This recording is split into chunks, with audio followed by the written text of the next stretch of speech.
There was once a king, a tyrant, a devil on defense named King Aaron Donald, who ruled the lands of the kingdom of Los Angeles. He came home to the Coliseum that is SoFi.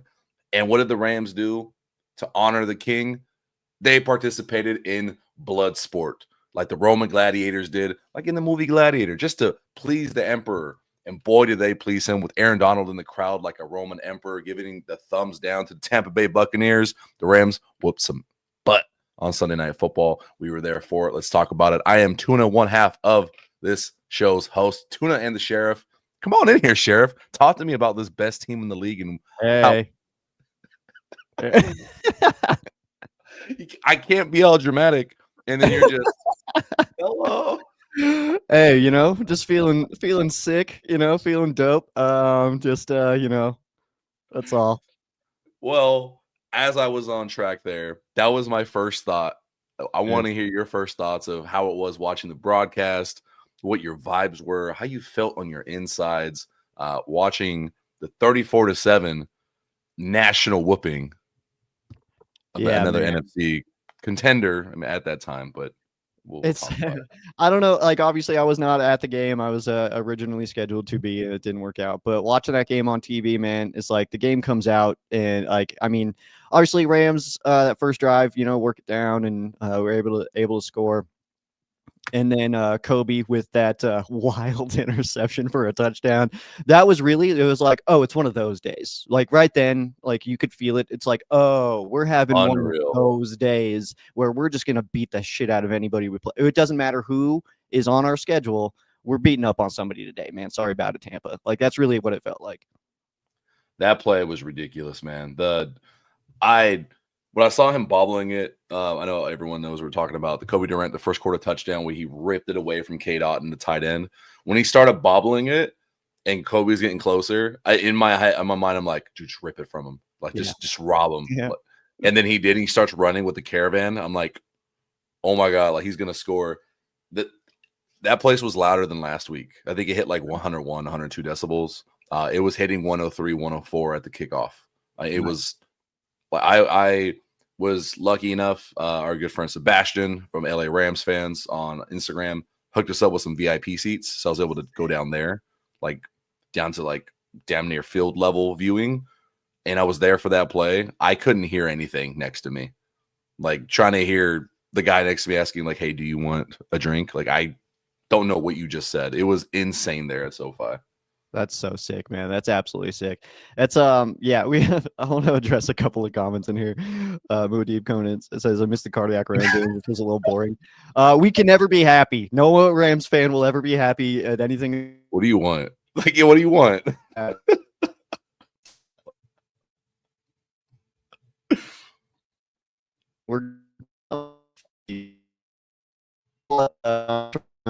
And we keep on kind of, I don't know what it looks like. Whoa. Monkeys off our back. Okay, I got that one up. Okay, there we go. We got it. Yeah, he's been awful. We need to bench him. Okay. Yeah, man. Okay. Everybody's pretty similar sentiments right now of just like, hey, yeah, we're doing just fine. Everyone's having fun in games, but no, the caravan that was, that look right there. And then, did you watch Kobe Durant's interview after the game talking about it? I did not, actually. He's got to be the funniest storyteller in the NFL, dude. The way he breaks down, he's like, I ripped it from him. I start running. And then I look up, I see Baker. I'm like, oh, man. I can't get tackled by Baker. Like, just he's so animated when he tells a story. It's worth to watch it on YouTube. My favorite part was after the touchdown, the camera goes to Stafford on the side, and they show him just doing this, just standing there. Yeah,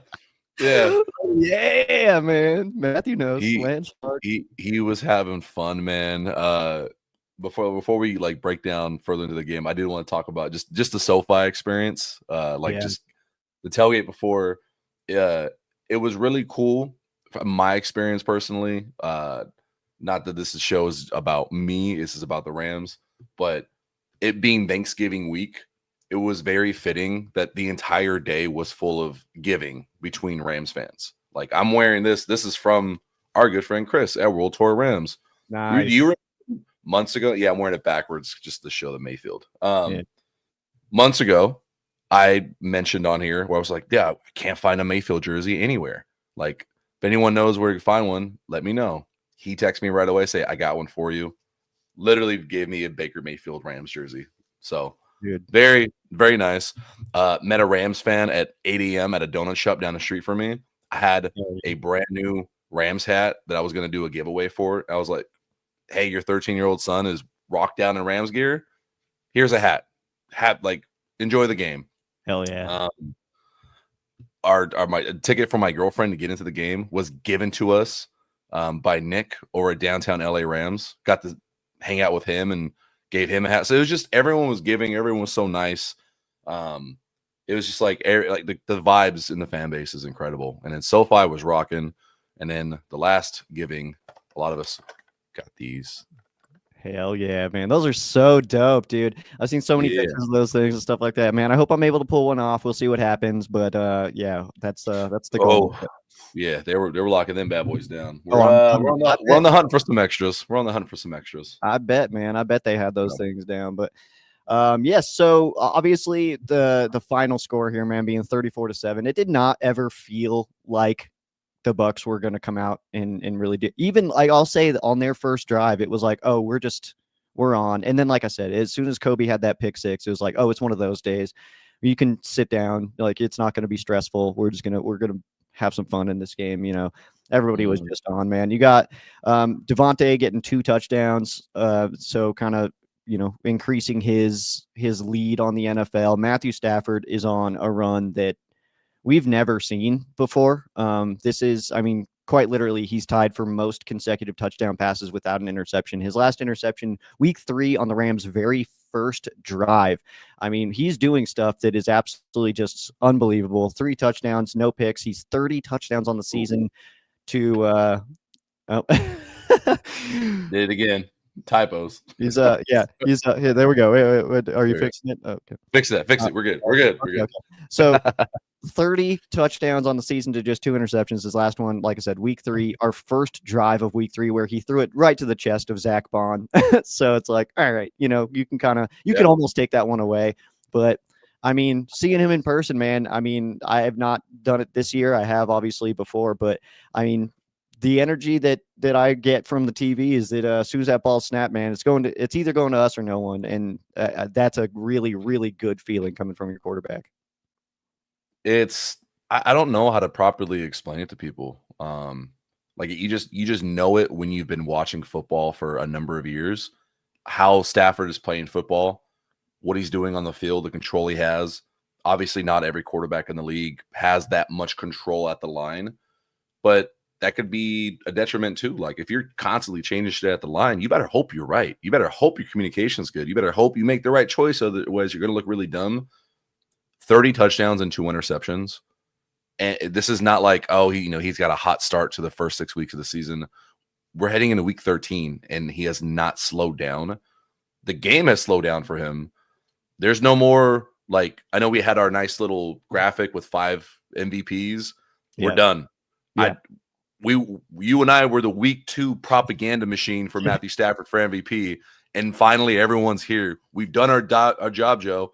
Matthew Stafford is going to win goddamn MVP. Yeah, this is the graphic now. This is it. This is the MVP graphic.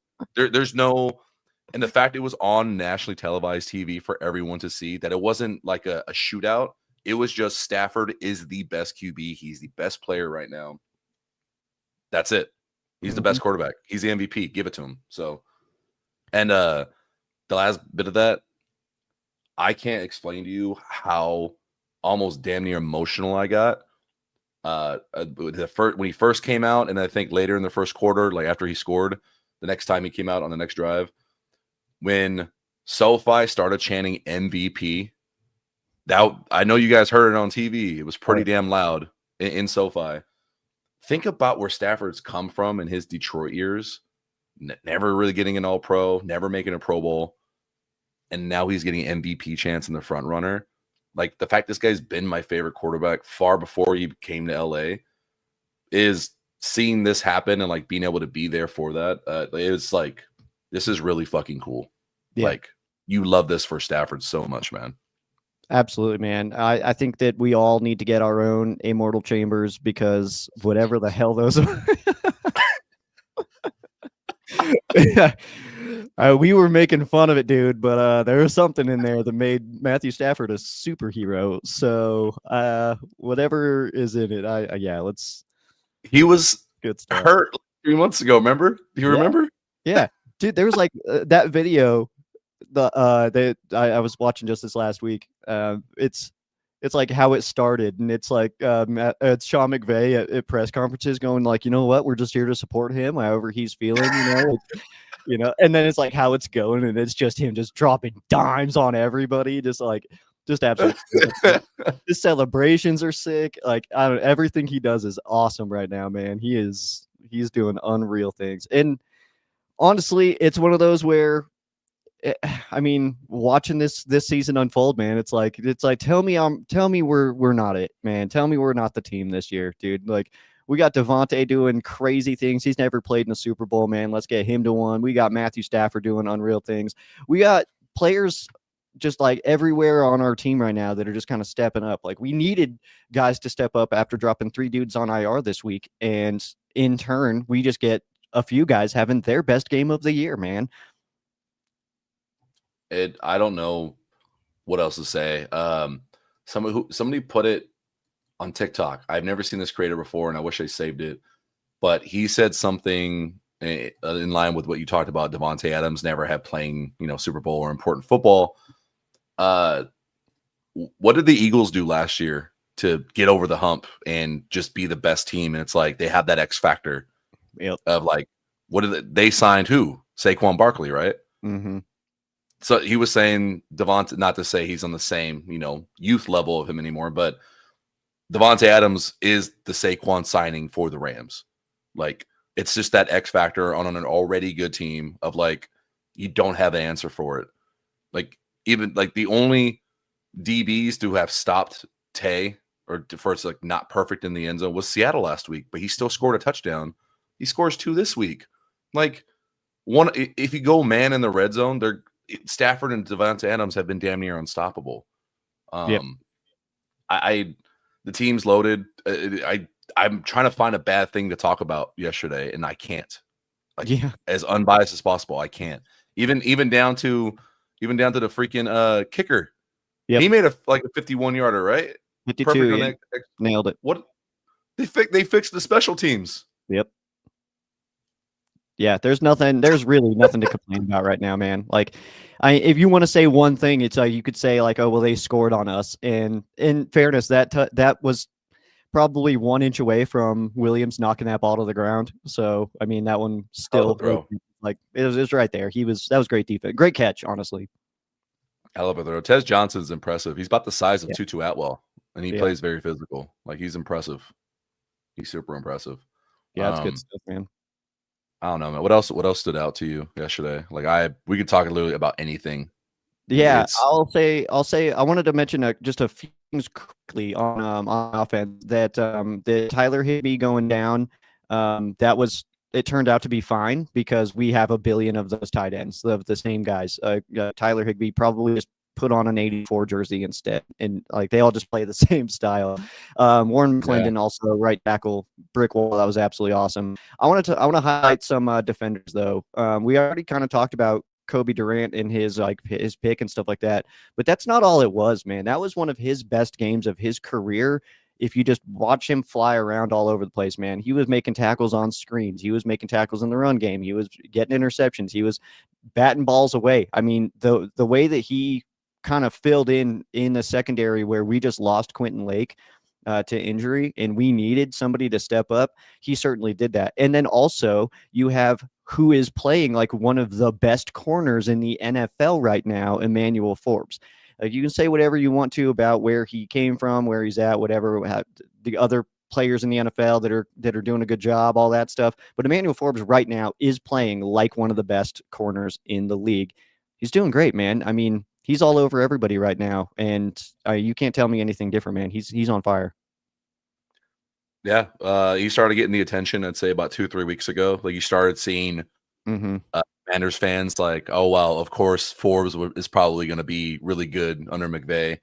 And then it gets louder. Now it's a few more Rams fans, and now it's all of the national media, like the same way they are with Stafford and the team in general. Um, and to counter the argument, like I talked about off camera real quick Hmm. before this, is it doesn't matter that the Buccaneers are beat up. This Yeah. is what you do to beat up teams. You show that, okay, you like Chris Godwin's still out there. Tess Johnson's still good. Emeka Egbuka is still good.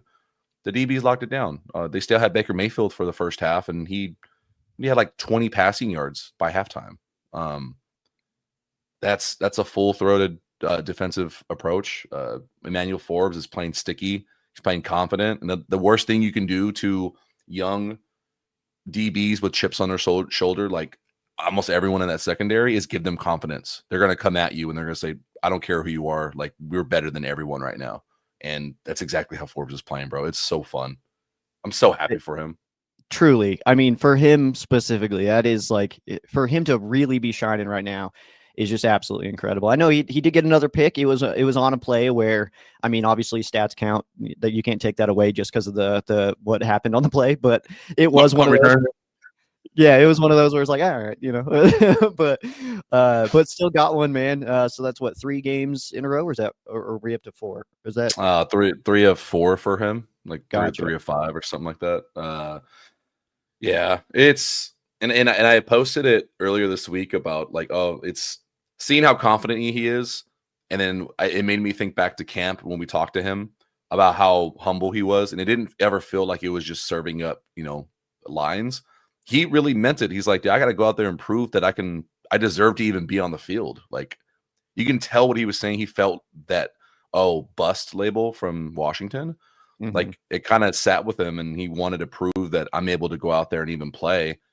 And he's progressively shown that, like, yeah, man, I can do this. He looks like a young, smaller Jalen Ramsey at times, with just how athletic and how he flies around. Like that diving pass breakup he had, that was so good. Yeah, playing Full absolutely unbelievable, man. I mean, it's just absolutely legitimately on fire. And then, like I said, Kobe Durant had his game. Both of the cams absolutely great out of the safety spot. I mean, Cam Curl just he racks up solo tackles. I mean, if it's him one-on-one, he's gonna get that tackle. And then Cam Kinchen's flying around too. You got Tank flying around. I mean, I know that it hurts, and it is certainly a hit to lose a guy like Quentin Lake. But when you have guys stepping up like that, I mean, the impact of it is fairly minimal, which is really nice. Like we want Q back, but everybody's playing so well that like we can be okay without him. is I don't know. Yeah, I'm almost at a loss for words for how well this team is playing. Um, every Rams fan in SoFi was very conscientious of what the stakes were heading into the game by kickoff, Hmm. because the Cowboys handled business. We were all Cowboys fans yesterday because the Eagles losing means the Rams are number 1 in the NFC. They hold the 1 seed. Control your destiny, and the road to the Super Bowl goes through SoFi. That's fun. Absolutely. And you have to have it, man. I mean, it's like obviously we know how it ended last year in the snow in Philadelphia. If we can get them on the SoFi turf, I feel better about it. You know what I mean? And then you also look Yeah. at some of the other teams that are in the playoff fight right now. You obviously have some teams that are cold weather. You get, Chicago. That would suck to go there. Their defense is playing unbelievable. Like you can say whatever you want about me saying Chicago in the playoffs, but their defense is unreal right now. They turn the ball over like crazy. I've never seen it like that before. There's a lot of cold weather teams too, and then you get the domers, the Lions and stuff like that may get Domers. yeah that make it a home game or something like that. But I mean, as long as we can sit at the 1 seed, man, you get 2 games at SoFi and then head up the coast to Levi's. I feel okay about that. It's we're speaking really, really early, but literally it's just about we're here. We're week 13, heading into week 13 now. Yeah, what, 6 more games? 5 more games, if I Mm-hmm. can count. We talked about it last week, how important it is you don't want to travel, because the last 2 seasons you Yep. let you clawed your way into the playoffs. You got to go on the road, like the best effort you could in the snow at Philly to the eventual Super Bowl champions. The Rams deserve, like, hey, make people come here now. And that's going to be so incredible. I don't know how, because playoff games are expensive as shit.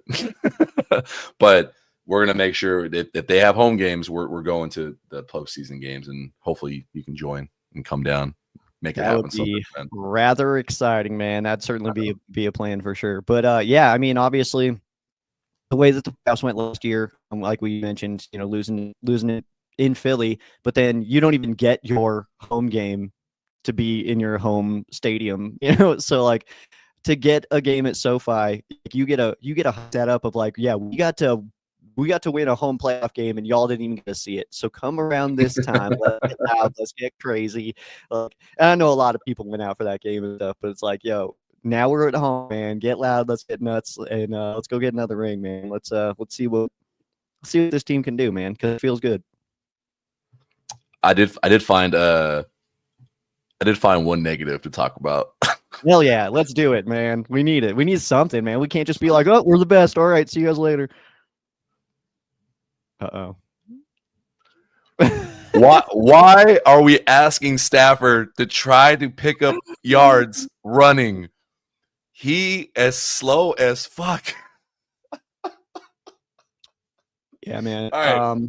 I forgot at what point this play happened, but he rolled out. It looked like a intended boot, like naked boot, like by himself. And you look at the defense, it's like, oh my God, he's got like 20 yards to run. By the time he even gets to the line of scrimmage, there's like 3 defenders. It closes so quick, man. It's so funny to watch it because you're like, oh, we got space. Oh. Shit. Dude, he what did he say? He was talking to Matt Ryan on their podcast, where he was just like, man, like I thought I was moving well. And then you watch the film, you're like, it looks like it hurts when you're running. It's slow. It's like, dude, are you wearing ankle weights? Like, what is going on here, man? Like, that's so funny. Oh, Muad'Dib, good context clues. I'm very tired. Oh, man. I was going to point that out too. Yeah, it actually, I think you can see a Q2 on that.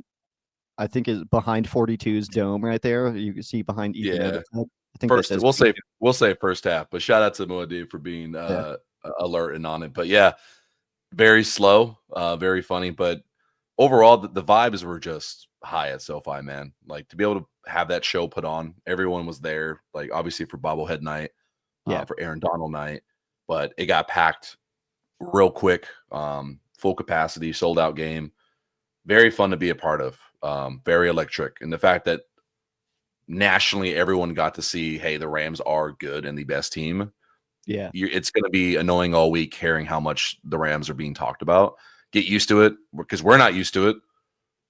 We're used to like a quick blip and then they move on from the Rams. But I think this week they have to talk about them. Well, historically, I've always said it, and it's like and it's been less so in these last few years or so. I always say that the Rams are like the league's little brother. It's like when they win, everyone's like, "Oh, way to go, guys!" And then, like, you get that energy. But also, it's like beating a team. Like, we'll just use this game as an example. Like my brain typically goes to like media is just going to be like, oh man, what is wrong with the Bucs? Not like, oh, the Rams are sick as hell right now. It's like, oh man, the Bucs, they got smoked. Something must be going on with them. Like, where's their problems? They lost to the Rams. Like, what is going on with them? You know, like that's the energy we used to get. Now it is a little different, but I think that this week, man, I think we're going to get a lot of attention this week. We're the conversations are going to be very Ram centric. I do believe heading into Thanksgiving weekend. And what I do like though, because they were doing it to Devontae on the broadcast last night, of like, are you guys Super Bowl contenders? Are you guys Super Bowl favorites? Us fans, we're all gonna say, hey, yes, because we feel it. But the team is one game at a time. They're gonna enjoy it last night, enjoy it this morning, have Victory Monday off, and then they're right back to. I know Ken in the chat said it, one game at a time. Or Rob Navarro, sorry, one game at a time. We're on to Carolina and go handle business, because like McVay said, no one cares who was the best team with 6 weeks to go. It's a great feeling. It's fun. Enjoy the ride, but they got bigger goals, and it's fun knowing that they're locked in. Yeah, just like I said earlier, it's like, yeah, I mean, everybody wanted to crown the Green Bay Packers after week 2, and it's like, well, there's no Yeah. trophies for being the best team after week 2. There's also no trophies for being the best team after week 12. But Yep. this is just where you want to be in your rhythm and really, headed in the right direction. Something that the Green Bay Packers, I would say, I mean, they beat up on Minnesota, but that I don't know how impressive that is. Something that they're not doing right now, which is heading in the right direction and feeling like a good, powerful team that can take on anybody. I mean, you present any team in this league in front of the Rams, and it's at least going to be a damn good fight. You know what I mean? Like, if not, beating the crap out of somebody like we've been doing, it's at least going to be a really, really good fight. But I trust this team to come out on top at the end of games. I mean, you could say what you want about how that Seattle game went, but I mean, the team put them in a position to need a really, really long field goal to be able to pull that off. And I mean, even when it comes down to the punter, man, I feel like I trust this team. When we need somebody to make a play, no matter who it is, whether that's long snapper, punter, kicker, I mean, your random corners, your depth pieces like Cam Curl or Cam Kinchins and stuff like that, making tackles, Tank and stuff. I just trust this team to make the plays when we need them to. And even last year, even in the playoffs and stuff like that, where it felt like we felt really good, there was still that little bit of a tag of like, still we got to pull this off. Like this year just feels like it will happen. You know what I mean? It's the I know exactly what you're talking about, the pulling teeth, because they were just gotta damn near be perfect to get into the playoffs last year. Yeah. And right now it's to be able to control your own destiny. Feels very, very cool. The Seattle thing last week is funny. Like, yeah, they lost. It's like, yeah, they lost by 2 points, but damn, man, like 4 picks. That's how you want to lose? Like, that's what you're holding on to, and then you only beat Tennessee by what, 6 points? You only beat Tennessee by 6 points? I mean, that's true, but also that brings me out. That will all in both of those settings. That brings me out some Fast and the Furious quotes, dude. Of like, you win by an inch or a mile. It doesn't matter, man. The winning's winning. Like, as long as you got more points, man. So yeah, it's like, yeah, they could have kicked a field goal and won at the end, but he missed it. We won. That's the way football works. Like, you can say coulda, like, yeah, it's like. Shoulda, woulda, coulda. I mean, yeah, should they have made the field goal? Maybe. Would they? They at least had a chance at it and could have. Yeah, they certainly could have, but they didn't. So sounds like you got beat by a punter. Yeah. To me, that's exactly what it sounds like. Sounds like to me y'all lost a game. Like, I don't know, man. And then in this one, there's obviously no excuses for anybody. I don't think that you could, as a Bucs fan, be like, oh, but this happened. It's like, oh, but Irving's still not back. So, and it's like, no. That's a lot of points. Irving ain't worth 27. I'll tell you that. So, yeah, there wasn't anything really good about that. And the fact that Mayfield did get hurt, no one was happy about that. Like, that sucks. For sure. That's why I wanted to put this on, that like we all love Baker Mayfield. It sucks. I was expecting a shootout. I thought it'd be watching, 2 of my favorite guys go at it. Unfortunately, the Bucs they can't overcome their injuries, man. And they just ran into a buzzsaw last night, and they'll recover. They'll fight for the South. So we'll see what happens. But yeah, man. Yeah. Speaking of fighting for the South, dude, if Carolina wins tonight, they're leading that division because of the Rams winning. And it's very possible. The Panthers have shown they can put together games. They can put together consecutive quarters where they look good, and they have talent. They got players. The Niners are hurt on defense, and I don't care how good Brock Purdy is. We're going to be hate watching tonight. Absolutely, and that kind of guides us perfectly into the end of this show, as that is the Rams' next opponent. So tonight, that's kind of what we're paying attention to, is a team that we've already played twice. We split with, so nothing crazy there, against San Fran. We each won in the other's house. And yeah, Carolina, this is our next opponent. And if they win tonight, they'll be sitting at top of that division. So probably, I imagine they'll slip into the 4 seed. And that's, obviously when you're fighting people who are in the playoff picture, those are tough ass games, man. Like, they're obviously not going to roll over. They're seeing this as an opportunity to host the number 1 seed and to show the rest of the league, like, hey, no, we're here to play some damn football and we can hang with anybody. That's what they're their views, man. Their views out there in Carolina are like this is their chance to show the rest of the league that they are competitors. And for us, it's our chance to show like it doesn't matter where we're playing or who we're playing against, man. Like we just gotta put a lid on all them, man. Just just you stay down there. You stay down there. I was like, you putting the pillow or the face? Like, what do you? I mean, or kind of, yeah. Sleep. Yeah. Shh, shh, shh. That is what Stafford's doing to the league right now. Just putting them to sleep. We are, yeah. What do you got going on this week? Where should people be paying attention to? Because we're at the half hour mark. Yeah. So regular Ram Showcase schedule. It kind of worked out this week. Well, it's just Thanksgiving, so Wednesday nights Ram Showcase will be recorded. We'll get that full game preview in of that Carolina Panthers game, of course. But that'll be in your life on Wednesday night. I'll definitely make sure that I stay up and get that out that night so that Thanksgiving I'm just free and clear to go hang out with some fam. But of course, we get talk here on Wednesday, and then are we regular schedule Friday, or we want to talk about that still? Do we want to do a Thanksgiving stream instead? You want to take Black Friday off, and do we want to wake up and just kind of talk ball with people? I may be down for that. I do have, we'll talk about that. We'll figure something out. So it's either going to be Thursday or Friday. We'll figure that out. We'll let you know on Wednesday when we're talking about when we shift gears to Rams at Panthers.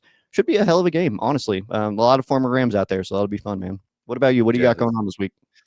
We'll have some writings come out today. If you guys don't follow the Substack, make sure you follow the Substack. You guys see it all over social media. And then, I'll be looking at film today. I'm going to watch the condensed version because I want to see the broadcast. I haven't got a chance to watch it. So we had to drive to East LA to drop people off, and then the directions I put in, because I was so tired, I accidentally put the directions in back to SoFi. So I drove back to SoFi. Nice. And then back to my area. So I added, I was tired last That's night. pretty cool. Hell yeah, man. All right. Well, we're just gonna say we're gonna list our favorite plays from yesterday. As we fade off. Muad'Dib, it's just First and Tuna podcast on Substack. If you're on social media, follow me on Instagram. I'll post it today. You'll see it. Our favorite what? Plays from yesterday. Matthew Stafford no look to Parkinson in the end zone. I didn't realize it was a no look until I saw a highlight. That was crazy. Good call. Yeah, because that's what pulled the safety into to look at Puka, and kind of left him wide open. Give me first quarter Kobe Durant blowing up a screen on the left side. That was a good one. Yeah. I would say Kobe Turner's first sack early in the game. Good call. Just live. I don't know how it looked on TV, but just watching that defensive line just crush like a old soda can, that offensive line crush the pocket. It was beauty to watch. Give me the 24-yard touchdown pass to Devontae Adams, beating his previous long by like 99 yards. So he only ever scores inside the 2. So to get a 24-yarder is like, whoa. Konate Mumfield catch over the middle of the game. We got like the rookie Konate running a